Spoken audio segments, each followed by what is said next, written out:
최경영의 최강시사 경제합시다. 월요일은 명쾌한 경제 이야기 해보고 있습니다. 오늘은 이종우 이코노미스트 스튜디오에 모셨습니다. 안녕하세요. 예, 안녕하십니까. 전체적으로 지금 인플레이션 공포라고 해야 될까요? 어느 정도 수준으로 봐야 될까요? 지금 인플레이션.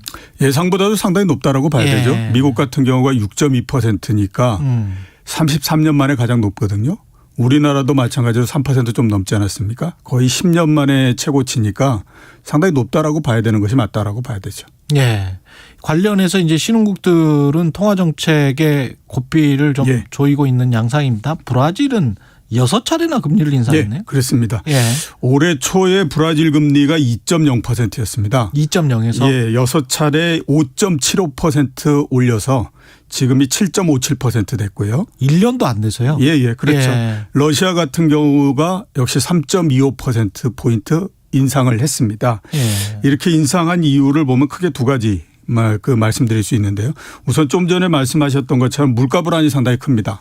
1월 달에 브라질의 소비자 물가가 4.56% 올랐거든요. 예. 그런데 8월 달에 9.68% 거의 10%에 육박하니까 당연히 이에 따라서 금리를 좀 올릴 수밖에 없는 그런 부분이 됐고요. 두 번째로 보면 가계부채가 굉장히 많이 증가를 하고 있습니다. 그래서 이거를 좀 억제해야 되는 그런 부담을 안고 있거든요. 6월 달에 브라질의 가계소득 대비한 부채 비율이 59.9%였습니다. 이게 브라질 중앙은행이 통계를 내기 시작한 2005년도 이후로 가장 높은 수준이고요. 1년 사이에 부채 비율이 10% 조금 넘게 올라갔습니다. 그렇게 되다 보니까 이 속도로서 가계부채가 늘어나다가는 정말 큰일 나겠다. 이런 생각이 들어서 그걸 억제하기 위해서 이제 금리를 좀 인상하는 그런 형태로서 나온 거죠.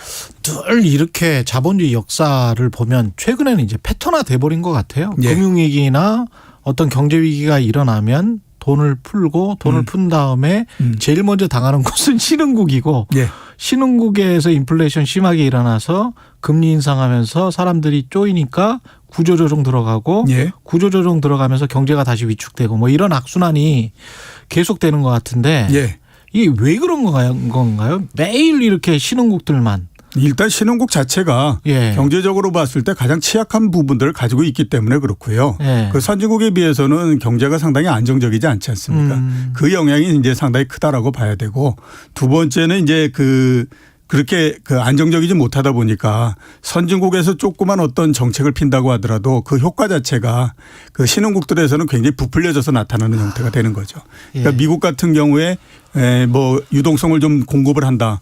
그 유동성이 신흥국에 들어갈 때는 굉장히 크고 반대로 빠질 때도 굉장히 크고 이런 형태가 되잖아요. 그러니까 상대적으로 영향을 굉장히 크게 받기 때문에 취약하고 좋을 때마다 이 변동이 굉장히 커지는 거죠. 그 영향이 굉장히 크다라고 봅니다. 우리가 신흥국 위기할 때 브라질 러시아 이야기하다가 또 이제 유럽 쪽에서는 터키가 항상 나오잖아요. 그렇죠. 근데 터키 같은 경우는 오히려 지금 금리 인하를 했어요. 인플레이션이 여기도 굉장히 심한 나라인데. 그렇죠. 9월 달 이전까지 8월 달에 터키 금리가 19%였거든요. 9월 달에 18%로 1% 내렸고. 금리가 18%, 19%. 기준금리. 그러니까 중앙은행이 결정하는 기준금리가 19%였습니다. 그게 이제 9월 달에 1%를 내려서 18%가 됐고 그다음에 10월 달에 2% 내려서 16% 됐고 11월 달에 15% 됐고 이렇게 해서 지금 계속 내리고 있거든요. 우리 과거의 응팔 시대 응답하라 1988 이럴 때군요. 여기가. 그렇죠. 근데 내렸어요. 19%에서 내렸어요. 점차적으로. 이유는 두 가지인데요. 하나는 일단은 아무튼 지금 터키 입장에서는 양자택일을 할 수밖에 없는 지금 상태에 몰려 있습니다. 물가 상승률이 19.9%니까 20% 정도 이렇게 되거든요. 대신에 또 경제는 보면 터키가 2018년도에 외환위기가 났습니다. 그리고 2020년도에 코로나19가 나고 이랬잖아요. 그러니까 경제 굉장히 안 좋은 상태거든요. 그러니까 높은 물가와 경제가 굉장히 안 좋은 상태니까 정부 입장에서 봤을 땐 양자 중에 하나를 택일할 수밖에 없는 상태죠. 거기에서 일단 경제 쪽을 택했다 이렇게 이제 볼 수가 있고요. 두 번째는 보면 정치권의 압력이 엄청나게 강하다 이렇게 볼 수 있습니다. 에르도안 터키 대통령이 연설을 했어요. 뭐라고 했냐면 우리 국민이 금리에 짓눌리는 것은 용납할 수 없다. 고금리를 옹호하는 사람과 함께할 수 없다. 결국 싸우겠다 이런 그 얘기거든요. 이거에 직격탄을 받은 게 뭐냐 하면 이제 중앙은행 총재가 직격탄을 맞는 형태가 됐었습니다. 이 전에 중앙은행 총재가 이제 나치 아그발이라는 양반인데 예. 작년도 11월 달에 취임을 했고요. 그때 이제 10% 정도 금리였었는데 이거 상황이 너무 안 좋으니까 금리를 19%까지 올렸어요. 그러니까 올해 3월 달에 전격적으로 해임을 시켜버렸습니다. 그리고 나서 이제 새로 그 이 중앙은행 총재를 임명을 했는데 예. 11월 이전에 10월 달에 대통령이 그 얘기를 했습니다. 이번에 금리 안 내리면 당신도 잘라버리겠다. 이런 얘기를 했거든요. 그래서 2019년서부터 2년 동안 중앙은행 총재가 4번을 바뀌었습니다. 이 에르도안 대통령이 계속 그 대통령 하시는 분이죠? 예, 그렇죠. 그 몇 년 전에 구테타하고 예. 뭐 이렇게 해서. 그래서 정치권에 굉장히 강한 압력도 있고 그래가지고 지금 다른 나라와 다르게 계속해서 지금 금리를 내리고 있는 그런 상태 이렇게 볼 수 있습니다. 이게 해외 투자자들은 어떻게 반응할지도 궁금하네요. 이렇게 안 좋은 상황에서 예. 터키에 이렇게 되면 계속 투자를 할까 그런 생각도 투자를 들고요. 아마 안 하지 싶은 생각이 예. 드는데요. 그러니까 이제 금리를 내리는 것도 그하지만 금리를 내리면 원래 통화가 강세가 돼야 되지 않습니까? 그렇죠. 근데 계속해서 지금 터키 리라화가 계속 약세가 되고 있거든요.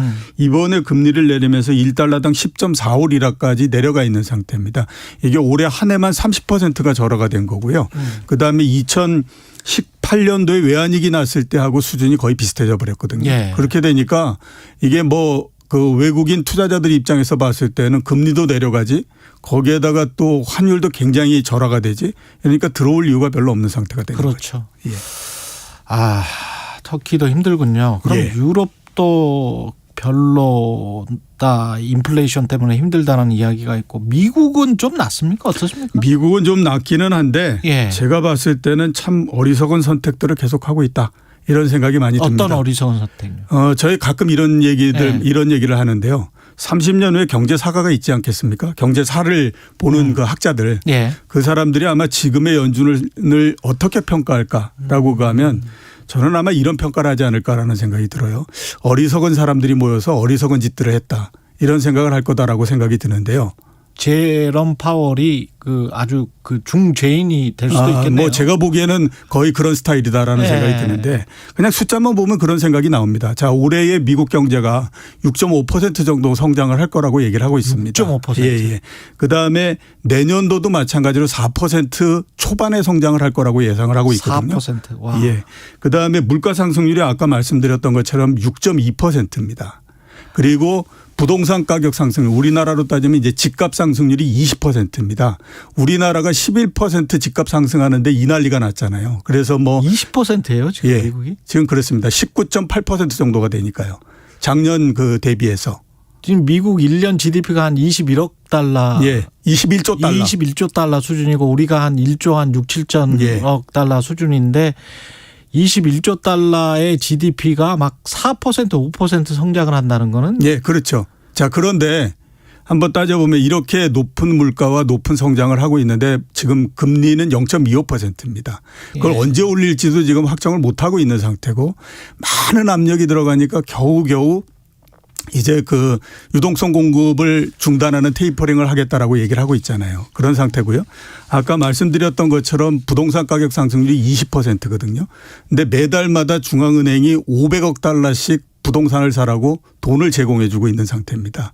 이게 모든 변수들을 놓고 따지면요. 이게 도저히 얘기할 수가 없는 상태의 엉망진창이다 이런 생각이 들거든요. 그렇기 때문에 예. 과연 이런 형태로 나가다가 도대체 나중에 이 많은 어음을 떼놓고 그걸 어떻게 처리를 할까 이런 생각이 들거든요. 그만큼 보면 지금의 미국의 중앙은행은 정책에 대해서 자신감도 없고 그렇게 되다 보니까 그냥 인기 영합적인 정책만을 계속하고 있는 상태 이렇게 이제 볼 수가 있는 거죠. 그 미국 영국이죠. 영국 영란은행 그 위원했던 분 우리로 치면 금통위 위원했던 분이 굉장히 좀 비판을 많이 했잖아요. 인플레이션 대비 예. 안 한다고 예. 미국이. 이것만 따져봐도 그렇습니다. 예. 어느 나라든지 정부는 금리를 인하하고 싶어 합니다. 그죠? 경기에 좋기 때문에. 중앙은행은 그 통화 가치를 안정시켜야 되기 때문에 금리를 인상하고 싶어 합니다. 그런데 올해 중반에 보면 미국의 재무부 장관이 야 이렇게 하지 말고 금리를 좀 올려야 된다 이런 얘기를 하잖아요.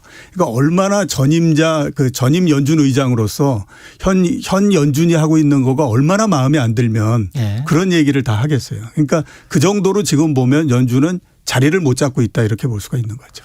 근데 미국 민주당도 지금 금리 인상에 좀 사실은 속으로는 미적거리는 거잖아요. 예, 그렇죠. 예. 그런 상황에서 계속 돈은 지금 계속 풀고 테이퍼링이라는 게 계속 이제 돈에 푸는 액수를 줄인다는 것이지. 예, 그렇죠. 돈은 계속 푼다는 거죠. 내년도 5월까지. 근데 이제 그 테이퍼링의 시기를 그냥 빨리 앞당기고 테이퍼링의 종료 시기를 앞당기고 금리 인상을 해야 된다라는 그런 목소리는 좀 더 기반을 지지를 받고 있는 것 같은 그런 양상이네요. 그러면. 예, 그렇죠. 현재는 이제 그런 얘기들을 굉장히 많이 하고 있죠. 다른 것보다도 아까 말씀드렸던 것처럼 부동산 가격이 20% 이렇게 상승하면 13년 전에 그것 때문에 난리가 난 형태였지 않습니까? 그렇죠. 그렇게 되니까 당연히 그 얘기를 할 수밖에 없고 그다음에 최근에 보면 바이든 대통령의 지지율이 최저로 계속해서 내려가고 있거든요. 그렇죠. 인플레 때문이다라고 하는데 그게 한 겹 더 가게 되면 우리와 똑같이 이렇게 그 자산 가격 집값이 올라가가지고 난 못 살겠다 이런 이제 생각을 하고 있는 불만이 거죠. 굉장히 크게 됐네요. 예. 미국도 자가 보유율이 뭐 한 65% 정도 되기 때문에 나머지 35% 특히 그냥 트럭이랄지 뭐 그냥 노숙하는 곳 LA나 이렇게 따뜻한 곳은 그냥 그런 사람들이 굉장히 지금 많아요, 사실은. 미국도 굉장히 지금 심각한 상황이고 유럽은 어떻습니까? 유럽은 전체적으로 봤을 때 경기가 별로 그렇게 좋은 상태는 아니고요. 그다음에 이제 또 인플레도 어느 정도는 높고 뭐 이런 상태인데 내년도를 보면 전체적으로 올해보다는 경제가 조금 더 나빠지지 않겠느냐 이런 이제 우려를 굉장히 많이 하고 있는 상태입니다. 이유는 크게 두 가지인데요. 우선 보면 정책의 효과가 점점 이제 떨어진다 이렇게 이제 볼 수가 있습니다. 작년도에 전 세계적으로 유동성을 공급해 줬던 게 1년 동안에 36조 달러 정도 공급을 했거든요. 미국이 21조 달러고 GDP가 그다음에 중국이 GDP가 15조 달러 정도 됩니다. 그렇죠. 그러면 세계 G1, G2 국가를 합친 GDP만큼을 유동성을 공급을 해줬기 때문에 그냥 있다고 하더라도 경제는 굉장히 어느 정도는 좋아요. 엄청나군요. 네, 근데 그게 이제 점점 약효가 이제 떨어져 가고 있는 그런 상태 이렇게 이제 볼 수 있죠. 근데 이제 문제는 뭐냐면 전 세계적으로 경제를 전망하는 사람들이 지난 2, 3년 동안에 걸쳐서 굉장히 강한 이 그 앰플이 공급이 되는 걸 봤기 때문에 여전히 높은 전망을 계속하고 있는 상태입니다. 내년도에 유럽이 4.5% 정도 성장할 거라고 얘기를 하고 있거든요. 유럽도? 예. 근데 문제가 뭐냐면 지난 20년 동안 유럽 경제라고 하는 것이 1% 성장을 벗어나지 못했던 것입니다.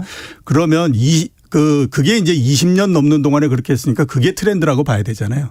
근데 그거에서부터 4배 정도 더 성장을 한다라고 하면 그게 왜 그런지에 대한 얘기를 해야 되는데 얘기를 안 하고 있는 거죠. 그러니까 내년도를 보면 어떻게 됐든지 지금 전망하는 것보다 수치가 계속해서 내려올 거다.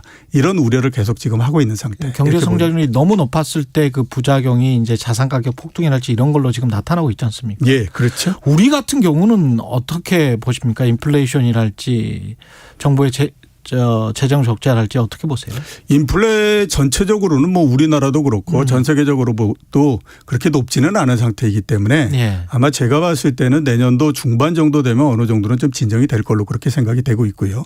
그다음에 이제 그 재정과 관련해서 모든 나라들이 이제 재정 적자가 굉장히 심하기 때문에 내년도서부터의 가장 큰 화두는 증세가 될 수밖에 없습니다.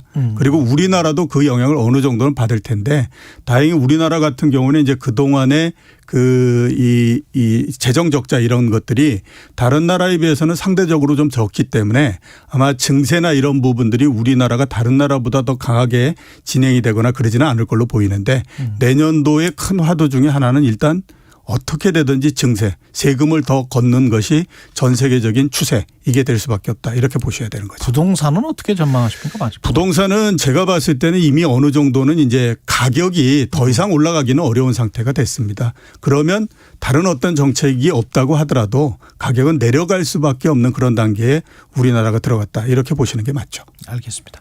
지금까지 최경영의 최강시사 경제합시다. 이종우 이코노미스트였습니다. 고맙습니다. 예, 고맙습니다. KBS 1라디오 최경영의 최강시사 듣고 계신 지금 시각은 8시 45분입니다. 이 시각 교통정보입니다. 어제 내린 비로 오늘 아침 기온이 뚝 떨어지면서 출근길 차량